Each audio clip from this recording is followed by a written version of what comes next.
So, hello and welcome back yet again to another evening with Mr. Jules Verne, where, yes, I am wearing the same things as in the last video because it's the same day. I managed to get myself behind again, which I feel like is always a thing that happens to me at least 2 or 3 days a week, even giving myself one night off a week. I think it's because I end up doing 10 other things on that one night off a week instead of getting ahead, which is always what I mean to do and never manage to do. But that's okay. It means I don't have to think very hard to remember what happened in the last two chapters, where we are on our way overland in the land of Iceland, trying to find the entrance to the center of the earth in a town that has no boats, which would make the trip a lot easier. Also, something about Icelandic miles are longer than normal miles, which makes this trip even longer. Seems a little bit silly to me, but then again, a lot of things seem silly to me. I am really enjoying this story though, and I hope you are too. So, without too much further ado, let us jump back into chapter 13 of Journey to the Center of the Earth by Jules Verne.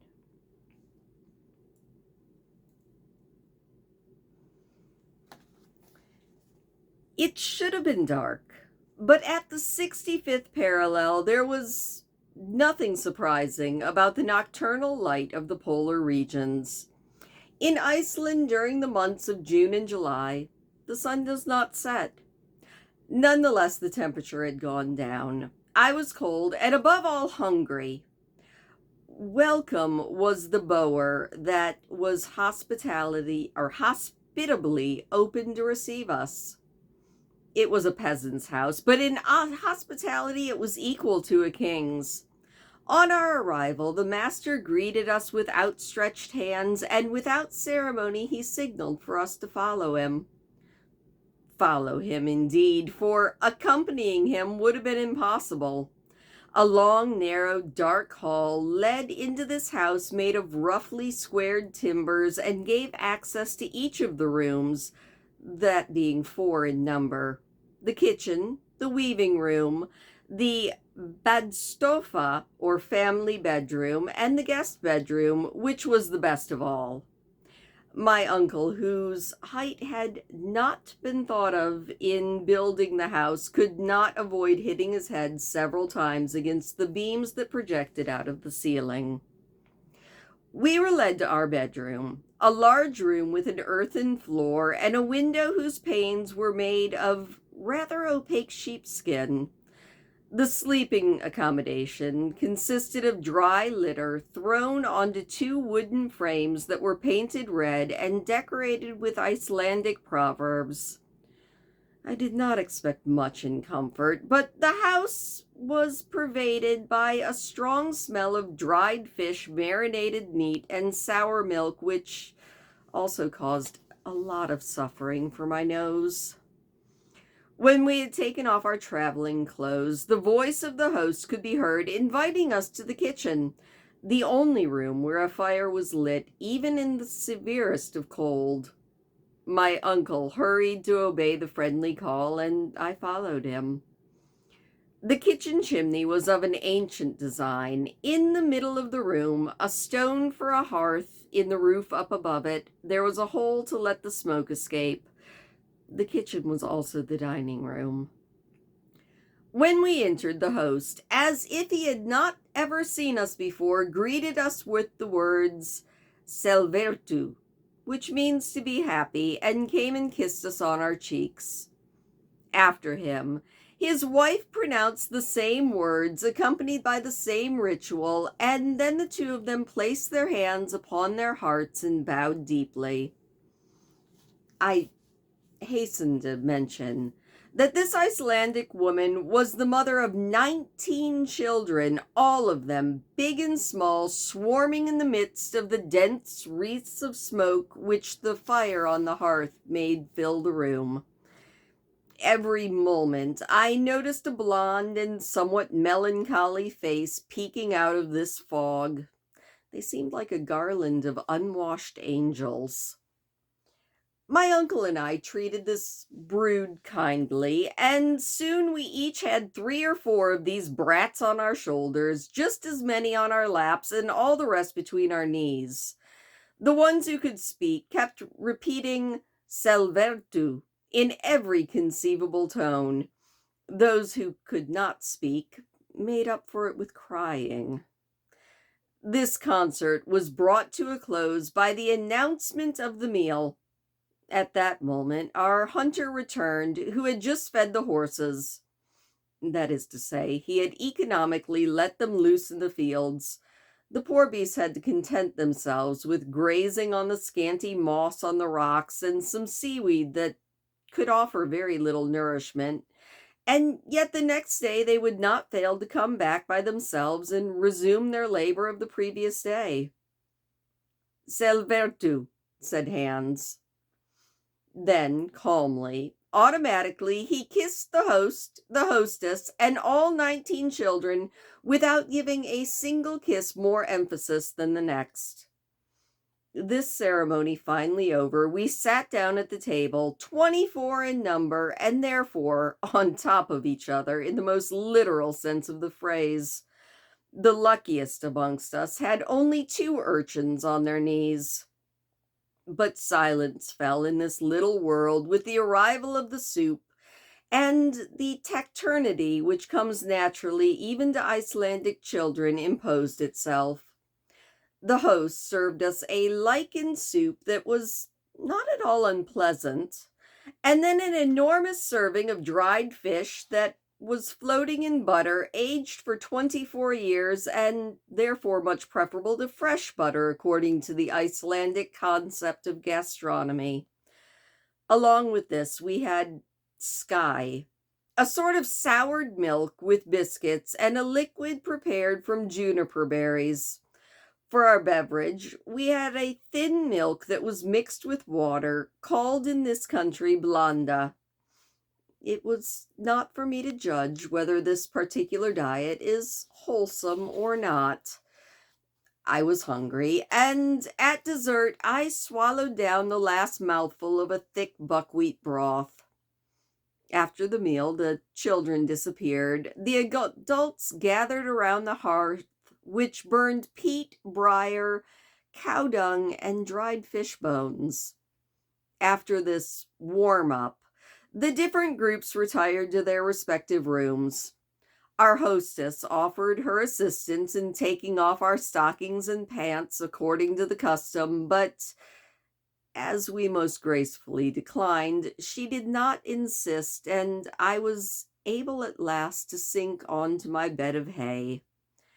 At 5 o'clock the next morning, we bade the Icelandic peasants farewell.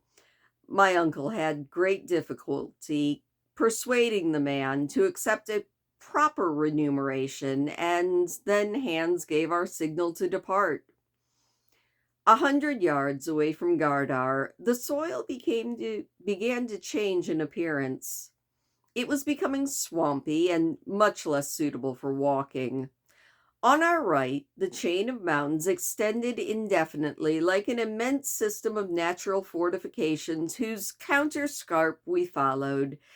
Often we encountered streams that we had to cross with great care and hopefully without getting our luggage wet. The desert became even more desolate, yet from time to time a human shadow seemed to flee in the distance when a turn in the road unexpectedly brought us close to one of these ghosts. I felt a bit of disgust at the sight of a swollen head with shining hairless skin and repulsive sores that were visible through the tips of its miserable rag. This unhappy creature did not approach us and offer us his misshapen hand. He fled, on the contrary, but not before Hans had greeted him with the customary Salvertu. Spletsk, he said. A leper?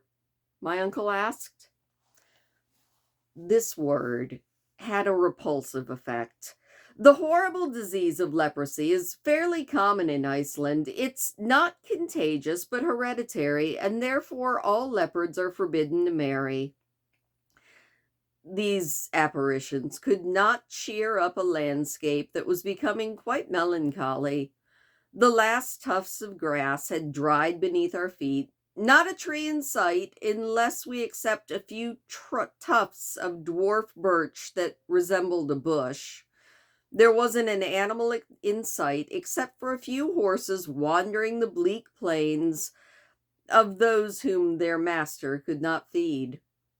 Every now and then a hawk glided through the gray clouds and then darted quickly off to the south. I lapsed into the melancholy of this wild nature, and my memories took me back to my home country. Soon we had to cross several small, insignificant fjords and finally a genuine bay. The high tide allowed us to cross over without any delay and to reach the hamlet of Alfantes 1 mile beyond. That evening, after we crossed two rivers full of trout and pike, which were called Alpha and Hetta, we had to spend the night in an abandoned farmhouse worthy of being haunted by all the elves of Scandinavian mythology. The ghost of cold had certainly taken up residence there, and he showed us his power all night long. No particular events marked the next day. Still the same swampy soil, the same monotony, the same melancholy appearance. By nightfall, we had completed half of our journey, and we spent the night at the church annex of Kroosbolt. On June 19th, lava spread beneath our feet for about a mile. This kind of soil is called Huron in that country. The wrinkled lava at the surface was shaped like cables, sometimes stretched out, sometimes curled up. An immense steam descended from the nearest mountains, now extinct volcanoes whose past violence was attested by these residues. Yet curls of steam crept along from hot springs that were here and there. We had no time to watch this phenomenon. We had to proceed on our way. Soon the swampy soils reappeared at the foot of the mountains, intersected by small lakes. Our route now lay westward. We had, in fact, traveled all the way around the great Bay of Faxa, and the twin peaks of the Snaefjells rose white and up into the clouds less than 5 miles away from us. The horses, they did their duty well. The difficulties of the soil did not even stop them. I myself was growing very tired, but my uncle remained as firm and straight as on the very first day, and I couldn't help admiring him as much as the hunter, who thought of this expedition as a simple stroll. On Saturday, June 20th, at 6 o'clock in the evening, we reached Budir, a village on the seashore, and our guide claimed his agreed-upon wages. My uncle settled with him. It was Hans's own family, that is, his uncles and cousins, who offered us some hospitality. We were kindly received, and without abusing the kindness of these good folk, I would very much have liked to recover from the exhaustion of the journey at their house. But my uncle, who needed no recovery, would hear nothing of it, and the next morning we had to mount our brave horses yet again. The soil betrayed the closeness of the mountain, whose granite foundations rose from the earth like roots of an ancient oak tree. We traveled around the enormous base of the volcano. The professor barely even took his eyes off of it. He gesticulated. He seemed to challenge the mountain and say, "Here's the giant I'll tame." Finally, after about 4 hours of walking, the horses stopped of their own accord at the door of the parsonage at Stapi. And that is the end of chapter 13. As always, I'm going to get a drink and I'll be right back. I can't imagine having 19 children, and that is the biggest takeaway that I took from that last chapter, other than the fact that it seems like Axel is not very enthused about the country of Iceland, which I've heard is actually quite a beautiful place, so I think he's just not really wanting to be on this trip. All right, and now, chapter 14 of Journey to the Center of the Earth by Jules Verne.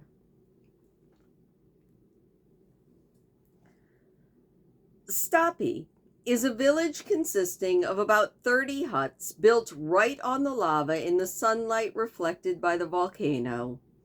It extends along the back of a small fjord enclosed by a basaltic wall of the strangest appearance.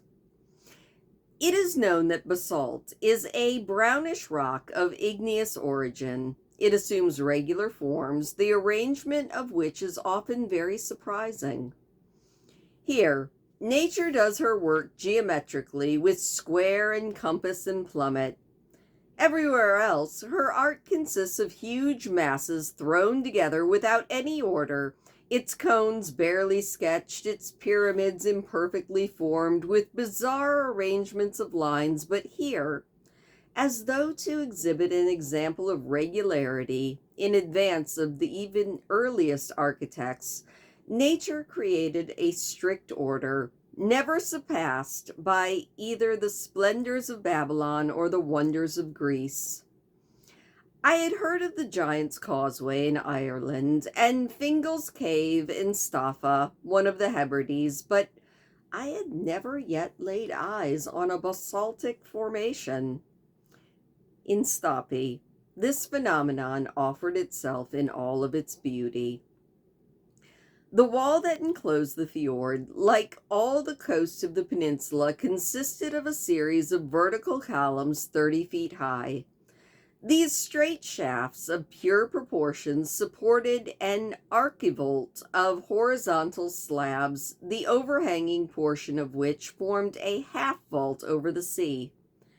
At intervals under this natural shelter, the eye came to rest on vaulted openings of an admirable design, through which the waves would come crashing and foaming.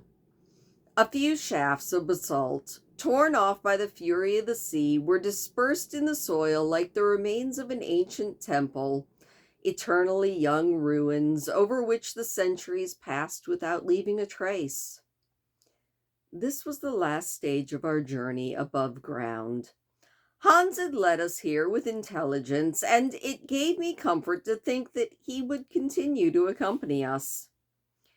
When we arrived at the door of the rector's house, a simple low cabin, neither more beautiful or more comfortable than the neighboring homes, I saw a man shoeing a horse, hammer in hand, with a leather apron on. "Stelvertu," said Hans to him.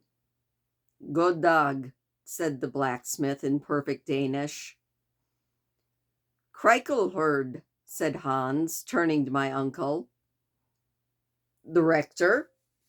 he said. "It seems, Axel, that this good man is the rector." In the meantime, our guide informed the Krijkelherd of the situation. The latter suspended his word, uttered a shout, no doubt used among the horses and horse dealers, and immediately a tall and ugly woman emerged from the cabin. She must have been almost 6 feet tall. I was afraid she would come and offer the Icelandic kiss to the travelers, but nothing of the sort, nor did she lead us into the house with very much grace. Our guest room, narrow, dirty, and foul-smelling, seemed to me the worst in the entire house, but we had no choice but to resign ourselves to it. The rector didn't seem to practice ancient hospitality. Far from it. Before the day was over, I saw that we were dealing with a blacksmith, a fisherman, a hunter, a carpenter, but not at all with a minister of God. I mean, to be sure, it was a weekday. Maybe on Sundays he made amends. I don't mean to speak ill of these poor priests who are, after all, miserably poor. From the Danish government, they receive a ridiculously small pittance and a fourth of the tithe out of their parish, which doesn't even amount to 60 marks a year. Hence the necessity to work for a living. But when one fishes, hunts, and shoes horses, one ends up adopting the tone and manner of a fisherman, a hunter, and other somewhat rude folk. That very evening, I found out that temperance was not among the virtues that distinguished our host. My uncle soon understood what sort of a man he was dealing with. Instead of a good, worthy man, he found a rude and coarse peasant. He therefore decided to start his great expedition as soon as possible and to leave this inhospitable parsonage. He cared nothing about his exhaustion, and he decided to spend some days up on the mountain. The preparation for our departure was therefore carried out the next day after we arrived in Stapi. Hans hired the services of 3 Icelanders to replace the horses in transporting our luggage, but once we arrived at the crater, the natives would turn back and leave us on our own. This point was clearly agreed upon. On this occasion, my uncle had to explain to Hans that it was his intention to pursue the investigation of the volcano to its farthest limits. Hans merely nodded. There or elsewhere, traveling down into the bowels of his island or upon its surface seemed to make no difference to him. For my part, the incidents of the journey so far had distracted me and had made me forget the future a little. But now emotion once again got the better of me. What was I to do? The place to resist Professor Lindenbrock would have been in Hamburg, not at the foot of the Snaffels. One thought, above all others, tortured me, a frightening idea that might shake firmer nerves than mine. Let's see, I said to myself. We'll climb the Snaffels. Fine. We'll visit the crater. Good. Others have done as much without dying, but that's not all. If there's a way to penetrate into the bowels of the earth, if that unfortunate Sakmussen has told the truth, we're going to lose our way among the subterranean passages of the volcano. Now, there's no proof that Snaffels is extinct. Who can prove that an eruption is not brewing right at this very moment? Just because the volcano has slept since 1299, does it follow that it will never wake up again? And if it does, what becomes of us? This was worth thinking about, and I thought about it. I could not sleep without dreaming about eruptions. Now playing the part of ejected rocks seemed a little brutal to me. Finally, I could stand it no longer. I decided to lay the case before my uncle as skillfully as possible in the form of an almost impossible hypothesis. I went and I found him. I conveyed my fears to him, and then I stepped back to give him room to explode as he liked. I thought of that, he told me. What did these words mean? Was he actually going to listen to reason? Was he considering suspending his plans? That was too good to be true. After a few moments of silence, during which I dared not question him, he resumed. I thought of that. Ever since we arrived at Stapi, I've been concerned with the serious question you've just mentioned, for we must not be guilty of carelessness. No, I repeated.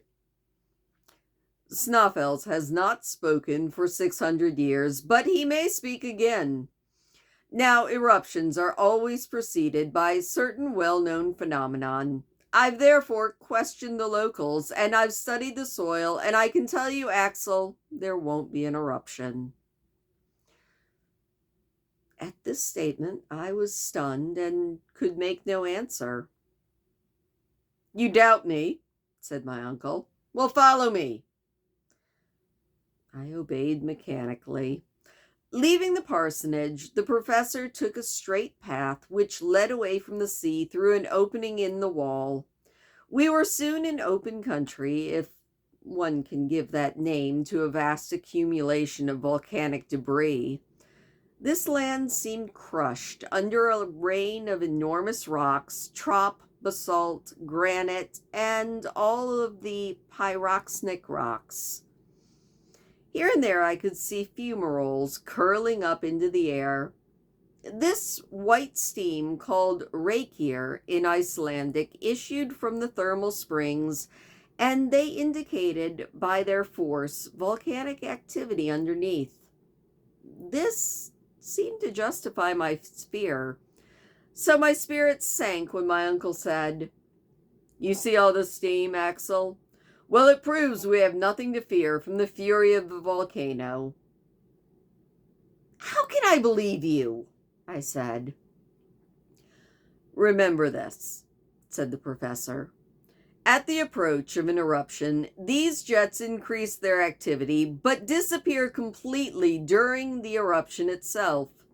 For the gases, which no longer have the necessary pressure, are released by way of the crater instead of escaping through fissures in the soil. Therefore, if this steam remains in its usual condition, if its force does not increase, and if you add to this the observation that the wind and rain are not being replaced by a still heavy atmosphere, then you can say with certainty that there is no upcoming eruption."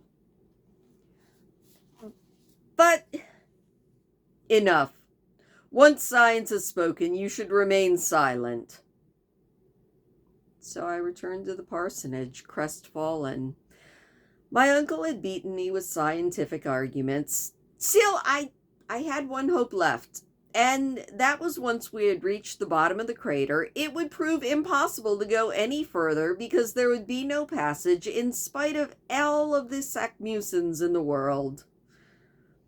I spent the following night in a constant nightmare about the heart of a volcano, and from the depths of the earth I saw myself tossed up all the way into interplanetary spaces as a volcanic rock. The next day, June 23rd, Hans was waiting for us with his companions, carrying food, tools, and instruments, 2 iron-tipped walking sticks, 2 rifles, 2 ammunition belts that were set aside for my uncle and myself.